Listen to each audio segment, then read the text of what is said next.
When I turned 24, my parents forgot my birthday because my sister decided to throw a dinner party the same night. Before I tell you everything, just stay with me for a bit. I promise it's not just another sad birthday story. Sometimes the smallest heartbreaks change us in ways we never expect. My name's Clara Whitmore. I'm 24, and I work as a nurse in a small town in Pennsylvania. My job is tough, but I love it. I've always been the responsible one in my family, the one who pays her own bills, works extra shifts, and never asks for much. My parents, Ellen and Ray, have always been kind, but when it comes to my younger sister Maisie, they see no wrong.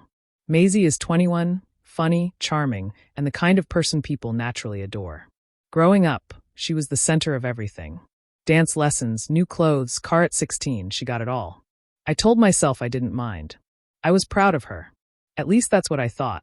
A few weeks before my birthday, I told my parents I wanted to keep things simple. Just dinner at my apartment, the four of us. Mom sounded happy about it. She even said she'd bake my favorite lemon cake. I spent the day before cleaning my small living room, buying candles, and cooking my mom's favorite pasta recipe. I felt excited. For once, I wanted to feel seen. The morning of my birthday, my phone buzzed. It was Mom. Her voice was soft, almost guilty. "Sweetheart, I'm so sorry, but we can't make it tonight. Maisie's throwing a dinner for her college friends, and we promised we'd help her set up." I went quiet for a moment. "Oh, okay," I said, trying to sound fine. Mom said we'd make it up another day. I told her not to worry. I hung up, sat on the couch, and stared at the candles I'd placed on the table the night before. That evening, I ordered takeout, one small box of pasta, and lit a single candle on the table. I told myself it didn't matter. I was an adult. Birthdays don't mean much, right? But when I checked my phone later, I saw pictures of my family at Maisie's dinner. Smiling, holding glasses, my mother laughing beside her, my father helping with decorations. Not one message from them that night. Not even a happy birthday. I stared at those photos for a long time, feeling something break quietly inside me. It wasn't just about that night. It was every time I had been the background character in my own family. That was the moment I realized something needed to change. I didn't know it then, but that quiet, lonely night was the start of everything that came after. I sat there in my small apartment, the takeout box half empty, the single candle flickering like it was struggling to stay alive. The room felt too quiet, too cold. I kept staring at my phone, hoping maybe I'd see a missed call or a message that said, "Happy birthday, Clara." But nothing came. Just silence. The noodles had gone cold, but I couldn't bring myself to care. I blew out the candle and sat there in the dark for a while, thinking about how this wasn't the first time they'd forgotten me. Maybe just the first time it hurt enough to make me see it clearly. When we were kids, Maisie was always the one in the spotlight. I used to sit in the audience at her dance recitals, clapping until my hands hurt, while Mom and Dad gushed about how graceful she was. When I made the honor roll in high school, Dad said, "That's great, Clara." But his eyes were already on the calendar for Maisie's next show. When I turned 16, I worked weekends at the diner to save for my first used car. 2 months later, Maisie got a brand new one for her birthday. I remember watching her unwrap the keys, pretending not to notice the look Mom gave me. That silent reminder to be happy for her. The sound of my phone broke the quiet. It was Mom. I almost didn't pick up, but I did. "Hey, sweetheart," she said softly. "We'll make it up to you next weekend, okay? Maybe we can go to that new Italian place." I swallowed hard, trying to keep my voice steady. "Sure, Mom. That sounds nice." She sounded relieved, like she'd done her job. "Good. Love you, honey." "Love you too," I said and hung up. But the moment I set my phone down, something inside me shifted. It wasn't anger, not exactly. It was like a curtain had been pulled back, and I could finally see things for what they were. I wasn't just forgotten that night. I had been invisible for years. I wiped my face and stood up. I took the half-eaten food to the trash, cleaned the table, and put the candle back in the drawer. I decided then that I wouldn't wait around for them to notice me anymore. I'd been trying to earn their love all my life, and I was tired. The next day, I picked up an extra shift at the hospital. When my coworkers asked if I was okay, I just smiled and said I wanted to stay busy. Every extra hour, every paycheck, I started saving like it was my way out. Not from money problems, but from the need for their approval. That night changed something deep in me. I didn't know where it would lead, but for the first time in a long time, I felt like I was finally standing up for myself, quietly but completely. A few days after my birthday, my best friend Joanna came over. She's the kind of person who always knows when something's wrong, even if you say you're fine. I had tried to act normal at work, but she saw right through me the moment she stepped into my apartment. "You've been quiet lately," she said, placing a small coffee on my table. "And don't tell me it's just work." I gave a weak smile. "It's nothing big. My parents just forgot my birthday." Her eyes softened. "Again?" I nodded. I didn't have to explain. Joanna had seen this pattern for years. The missed recitals, the ignored achievements, the constant excuses. She'd seen me cry after Maisie got another gift or compliment that I never did. "I saw pictures," Joanna said carefully, "of your family at Maisie's dinner. I didn't want to bring it up, but Clara, that's—" "Yeah," I cut in. "That's them." We sat in silence for a while. Then she looked at me and said something I'll never forget. "Maybe it's time you stop trying to earn their love and start living for you." The words hit me hard. Simple but sharp. I'd spent so long trying to be the good daughter, the one who understood, who never complained, who waited for scraps of affection. Maybe I'd been living my whole life hoping for something that was never coming. That night, after Joanna left, I lay in bed thinking about her words. Living for me. What would that even look like? I imagined a small house far away from town, somewhere quiet, with no expectations, no guilt. Just peace. The next day, during my lunch break at the hospital, I opened my phone and started browsing property listings. Not fancy ones, just old country houses, the kind that needed work but had character. I didn't even know why I was doing it. Maybe it was just curiosity. But as I scrolled through photo after photo of wide porches and open fields, something in me stirred. I started picking up more shifts. Night shifts, weekend shifts, anything I could get. My coworkers joked that I was saving up for something big. I just smiled and said, "Maybe I am." Meanwhile, I kept hearing about Maisie. A friend from home mentioned she was on another vacation, her third that year. All paid for by mom and dad, of course. I tried not to care, but each story only fueled me more. I didn't want to be bitter anymore. I didn't want to be the forgotten daughter waiting for an invitation. If they wouldn't celebrate me, I'd build something of my own. So I made a quiet promise to myself that night. One day, I'd create a life so beautiful that I wouldn't need anyone's approval to feel proud of it. That was the first spark of what would later become my revenge. Not through anger, but through peace. Months passed, and I stopped trying to reach out. No more calls to check in, no more texts to remind them of my days off. I focused on work, on saving, on myself. At first, it felt strange, like breaking a habit I'd had since childhood. But soon, the silence felt peaceful, like breathing clean air for the first time. Then one evening, my phone buzzed with a message from my mom. "Can we talk?" That was unusual. When I called, she sounded tired, her voice strained in a way I wasn't used to hearing. "Maisie's taking a break from grad school," she said. "She says she's burnt out." I was quiet for a moment. "I'm sorry to hear that," I said softly, though part of me wasn't surprised. Maisie had always floated through life, never really facing consequences. She didn't need to. Mom and Dad always fixed things for her. Mom went on, talking about how expensive the semester had been, how they were still paying off her car repairs, and how your father's hours had been cut back at work. I listened, nodding even though she couldn't see me. For once, she didn't sound like the confident, proud parent I grew up with. She sounded worried, human. "Do you think we should let her take time off?" Mom asked. That was new. My opinion had never mattered before. I wanted to laugh, but instead I answered calmly. If she's struggling, maybe a break would help. But she also needs to figure things out herself. Mom sighed. "You're right. You always think so clearly, Clara." It was strange hearing that. Almost unsettling. For years, they had dismissed my opinions like background noise. Now, suddenly, they were seeking them out. But I didn't let it pull me in. I'd learned my lesson. Weeks turned into months. Maisie stayed home, posting photos of self-care days and art projects, while my parents tried to keep her spirits up. I kept my distance.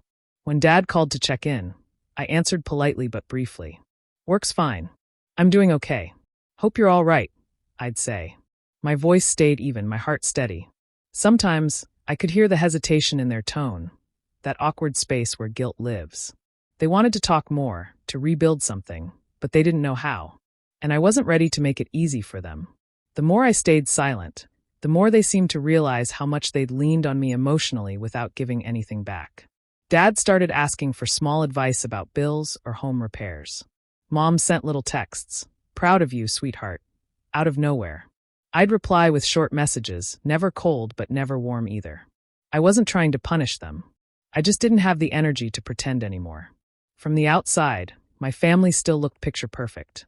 But I could see the cracks forming, thin, quiet lines in the golden frame they'd built around Maisie. And for once, I didn't feel guilty watching it happen. I just felt free. It was Joanna's idea to get away for the weekend.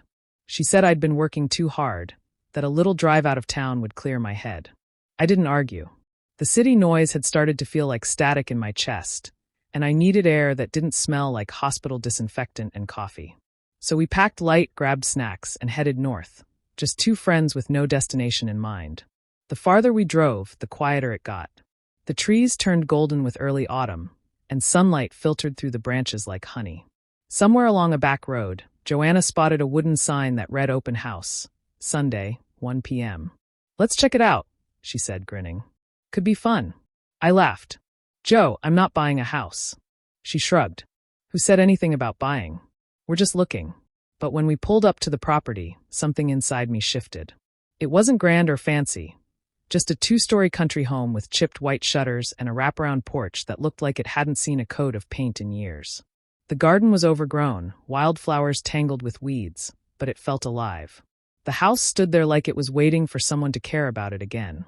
We stepped inside. The floors creaked, the walls needed work, but the air smelled of wood and old memories. Sunlight poured through the kitchen window, hitting the dust in soft golden streaks. Joanna wandered through the rooms while I stood still in the living room, staring at the worn fireplace. "I don't know why," I whispered, "but this place feels peaceful." Joanna smiled. "Maybe because it's quiet. Maybe because it's yours in another life." The real estate agent arrived a few minutes later, an older woman with kind eyes and a thick folder of papers. She told us the owner had passed away, and the family just wanted to sell quickly. The price was shockingly low, almost unbelievable for a house with this much space. Joanna nudged me. "You're thinking about it, aren't you?" I laughed, but I couldn't stop picturing it. I imagined painting the shutters, planting fresh flowers, drinking coffee on that porch as the sun came up. A place that didn't hold any memories of being left out, ignored, or forgotten. A place that could be completely mine. That night, back in the motel, I couldn't sleep. I kept seeing the house every time I closed my eyes. The cracked porch steps, the soft hum of wind through the trees. It all felt like a second chance calling my name. By morning, I knew what I wanted to do. It didn't matter how long it took or how much work it would be. That house wasn't just a property. It was a symbol. My restart button. My quiet revenge. My way of building something beautiful out of all the times I'd been overlooked. And for the first time in years, I felt excited about the future. The months that followed were some of the hardest, and somehow the happiest of my life. I worked double shifts at the hospital, barely slept, and saved every dollar I could. My co-workers joked that I was turning into a machine, but they didn't know the truth. Every hour I worked, every paycheck I deposited, brought me one step closer to that little country house in upstate New York. I learned things I never thought I'd need to know. How to sand old wood floors. How to patch up walls. How to fix a leaky faucet. YouTube became my late-night teacher, and my hands slowly stopped being afraid of tools. On weekends, I packed up my car with cleaning supplies and paint buckets and drove out to the property. It was a 3-hour trip each way, but I didn't care. The moment I turned down that quiet gravel road and saw the house waiting for me, all the exhaustion disappeared. The first few weekends were rough. The place was dusty, filled with cobwebs and creaking sounds that scared me at night. But little by little, I started to bring it back to life. I scrubbed the walls, painted the shutters a soft cream color, and planted daisies in the front yard. Joanna came almost every weekend to help. We'd spend hours painting until our arms ached, then sit on the porch eating sandwiches and laughing like kids again. One Saturday, as I stood back and looked at the freshly painted porch, I realized I was smiling, a real smile, the kind that comes from somewhere deep. For the first time in a long time, I felt like I was building something that belonged entirely to me. No one could take it away or belittle it. Meanwhile, the calls from home kept coming. Maisie would ring me up, her voice dripping with frustration. "Mom and Dad are so stressed," she'd complain. "They keep worrying about money, and Dad keeps saying I should get a job. They just don't understand how hard things are for me." I'd listen quietly, offering neutral responses. That's tough, Maisie. I hope it works out. But deep down, I felt nothing. The sympathy I once had for her had dried up somewhere along the way. Mom called too, usually with a hint of guilt in her tone. We hardly see you anymore, Clara. You've become so distant. Your sister misses you. I wanted to say, did you miss me all those years when I was invisible? But I didn't. I just said, I've been busy with work, Mom. You know how it is. When I hung up, I felt a quiet strength in the silence that followed. Every brushstroke, every nail I hammered into that house, felt like reclaiming a piece of myself. I wasn't doing it for revenge anymore. I was doing it because I finally realized something simple. Peace wasn't going to find me. I had to build it with my own two hands. It had been almost a year since my parents forgot my birthday. In that time, everything had changed. The house was nearly done.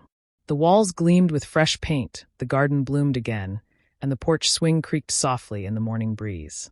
Every inch of it carried a piece of me, my sweat, my effort, my healing. I'd learned how to live quietly, how to find joy without needing anyone's approval. Then one afternoon, my phone rang. I almost didn't recognize the number at first. It was Mom. "Clara, honey," she said in that overly sweet tone she used when she wanted something. Maisie was thinking, maybe it's time we all had a nice family dinner again. To cheer everyone up. I stayed silent for a moment, listening to the hum of the ceiling fan above me. "When were you thinking?" She hesitated, then said, "Oh, well, Maisie thought next Saturday would be perfect." I checked my calendar, though I didn't need to. "That's my birthday," I said quietly. Mom laughed a little, almost nervously. "Oh, right. Of course. Well, that makes it even better, doesn't it? We can celebrate together. You'll come, right?" Her words echoed like a bad memory. "You'll come, right?" Just like last year when she'd called to cancel my dinner. Except this time, the choice was mine. I smiled, though she couldn't see it. "Actually, I already have plans," I said softly. There was a pause. "Plans? On your birthday?" she asked, surprised. "But Clara, it's tradition. We always do dinner as a family." I almost laughed at the irony. Tradition. The same tradition they'd broken without a thought 12 months ago. But I didn't let the bitterness show. "I appreciate the invite, Mom. But I can't make it this year." Her voice shifted, that subtle guilt she'd perfected over the years. "Your father will be disappointed. And Maisie, well, she really wants to see you. You've been so distant lately." "I know," I said calmly. "But I have something important that day." She sighed. "All right, if that's what you want." After we hung up, I sat on the porch swing for a long time, watching the sunset paint the sky orange and pink. The wind moved through the trees like a whisper, and I realized how peaceful I felt. No anger. No guilt. Just clarity. They thought I was being cold, but it wasn't that. I just didn't need to explain myself anymore. For years, I'd been trying to earn a seat at their table, begging silently for space in their lives. Not anymore. That night, I called Joanna and told her about the conversation. She laughed and said, "You already know what you're going to do, don't you?" And I did. It wasn't revenge I wanted, not the kind that hurts. I wanted something quieter, something beautiful. I wanted them to finally see what being forgotten had turned me into. The morning of my birthday arrived quietly, without balloons or candles, without the smell of cake baking in the kitchen. Just the soft hum of the wind through the open window and the sunlight spilling across my freshly painted floorboards. I woke up in my new house, my house, and for the first time in years, I felt something I hadn't felt in a long while: peace. The walls gleamed a pale cream. The curtains Joanna had helped me sew fluttered in the breeze, and the scent of lavender from my tiny backyard garden drifted in. There was no rush, no expectation. Just me, and the life I'd built with my own two hands. Joanna arrived mid-morning, carrying coffee and her camera. "Happy birthday, homeowner," she grinned. I laughed, taking the cup from her. "Feels strange, doesn't it? A year ago, I was crying in my car because my family forgot I existed. Now look at me." She looked around proudly. "You made this place shine, Clara. Every nail, every color, it's you." We spent the next few hours capturing everything. The porch swing that creaked softly when the wind blew, the kitchen I'd rebuilt from scratch, the sunlight pouring across the wooden table I'd sanded by hand. We even went outside, snapping shots of the small garden where daisies and sunflowers bent toward the light. Each picture felt like a chapter closing, a quiet exhale of everything I'd carried. When we were done, Joanna handed me her phone. "You should post them," she said gently. I shook my head. Not for the world. Just for the ones who forgot. She nodded, understanding instantly. I sat down on the porch steps, looking at the pictures one last time. They weren't about revenge. They were about freedom, the kind that comes when you stop needing to be seen and finally see yourself. I opened my family group chat, the same one that had been silent for months except for random forwarded prayers and pictures of Maisie's brunches. My fingers didn't hesitate. I typed one line. Didn't think I'd celebrate alone this year after all. Then I attached the photos, the porch, the kitchen, the garden, and hit send. For a few minutes, there was silence. I could almost imagine them sitting in their living room, phones buzzing, eyes widening. Then my screen lit up. Mom, where are you? What house is this? A second later, the phone rang. Her voice was breathless, confused. Clara, what's going on? Where are you? What house is this? I smiled, leaning back against the porch post, feeling the sun warm my face. My voice was calm, almost gentle. The one I bought, I said, when you skipped my birthday. There was a silence on the other end, a silence heavy with realization. I didn't wait for an answer. I just looked out at my garden and whispered to myself, Happy birthday, Clara. 3 days after the text, the crunch of tires on gravel startled me. I glanced out the kitchen window and froze. A silver SUV was inching its way down the narrow drive. My parents. And behind the wheel, Maisie. I didn't rush to the door. I let them park, step out, and look around. The late afternoon sun painted the porch gold, the garden glowing in full bloom. Maisie's mouth fell open. You live here? She breathed, awe and disbelief tangled in her voice. I opened the screen door slowly, wiping my hands on a towel. I do, I said evenly. Mom was already climbing the steps, her eyes darting over the white shutters, the flower boxes, the freshly painted porch. Clara, sweetheart, this is incredible. Her voice cracked on the last word. We had no idea you were. Doing fine. I finished softly. Dad lingered at the edge of the porch, hands stuffed in his pockets. We didn't realize, he muttered, looking at the ground. We didn't think it, your birthday. That it mattered? I said, still calm. I opened the door wider. Come in.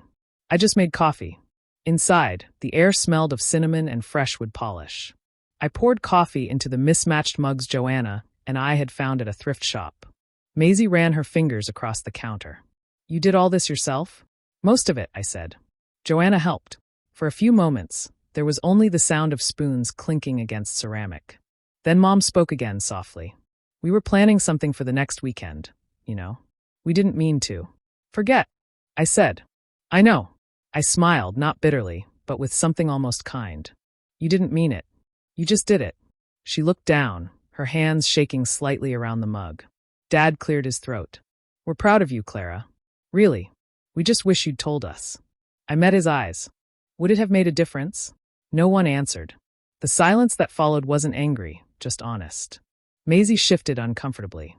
I didn't think it hurt you that much, she murmured. You always seemed fine. That's the thing, I said, sitting back. When people stop seeing you, you learn to make peace with invisibility. And eventually, you stop waiting for them to look. They all stared at me, faces pale, uncertain. I smiled again, quietly, almost gently. It's okay, I said. You don't owe me anything. I just wanted you to see what happens when someone's left alone long enough.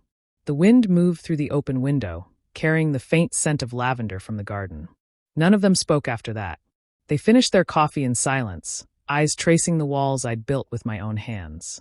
When they finally stood to leave, Mom turned at the door. You really are something special, Clara. I nodded.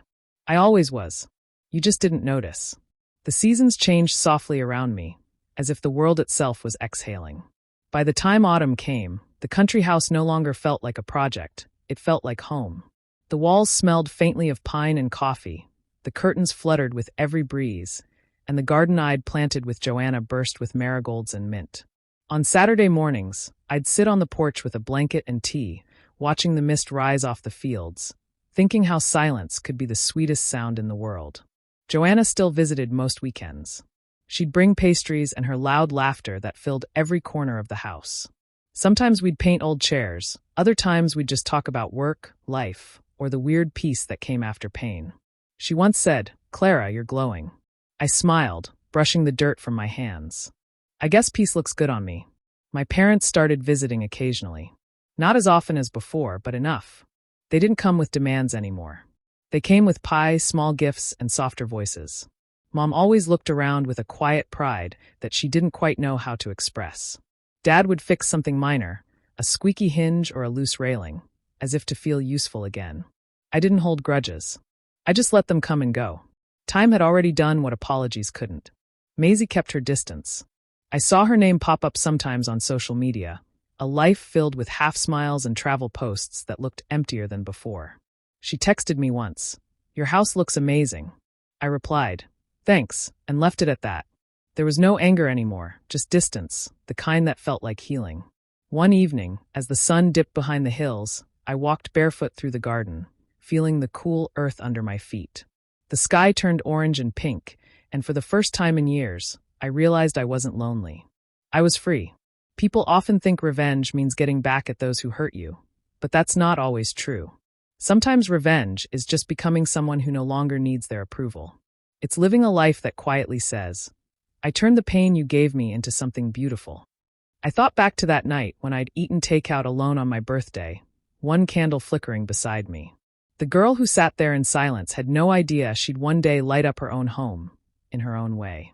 Now, every time I look around this house, at the garden I built, the porch I painted, the laughter I welcomed, I know I didn't need them to celebrate me. I just needed to believe I was worth celebrating. So when people ask how I moved on, I just smile and say, sometimes revenge isn't loud. Sometimes it's just peace, the kind that makes the people who hurt you realize what they lost. Do you think Clara made the right choice by walking away and finding peace on her own? Or should she have tried to fix things with her family? Share your thoughts in the comments. I'd really love to hear your take. And if you enjoy heartfelt stories like this, don't forget to subscribe, like, and turn on the notification bell so you never miss the next one.